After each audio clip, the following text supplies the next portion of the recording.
So I have to apologize, my camera wasn't working at the very start of this video, but we dug out the old stones. They were all uneven and they didn't have a proper base underneath, so we dug them all out and we're going to put a proper base in and add some new stones with a different color. So what you want to do, you want to dig out all that old topsoil. You want to dig down about 6-7 inches. Every property's different, but I find it's usually around 6-7 inches before you hit a good gravel base, and then you can start your new base with the crusher dust. So I like to add about 3 or 4 inches of crusher dust first, and then make sure it's tamped good, compacted good, and then add the other 3 or 4 inches to bring it up level with the existing sod, and then tamp it again.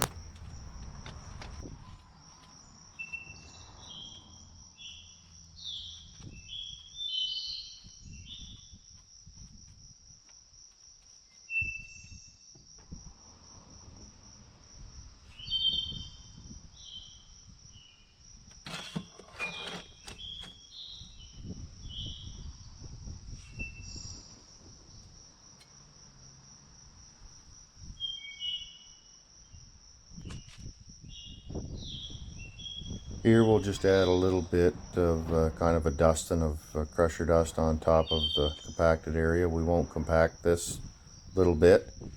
This is just so we have a little bit to work with when we're laying our stones. You can see there where I'm kind of brushing it out. It just gives you a little bit of material there to make everything level as you're laying your garden stones.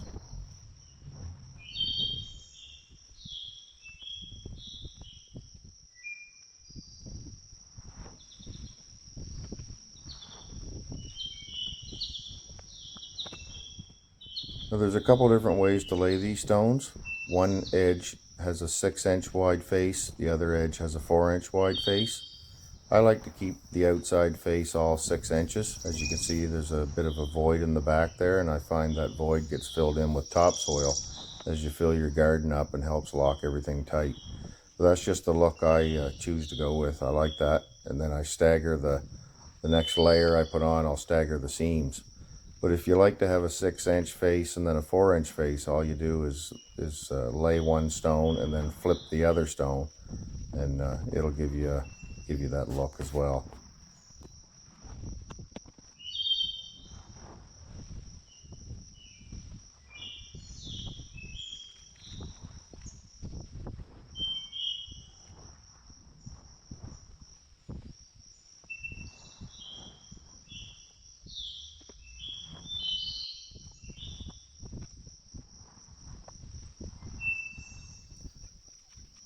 Alright, thanks for watching everyone. I hope you enjoyed the video, and I hope these tips help you on your next project.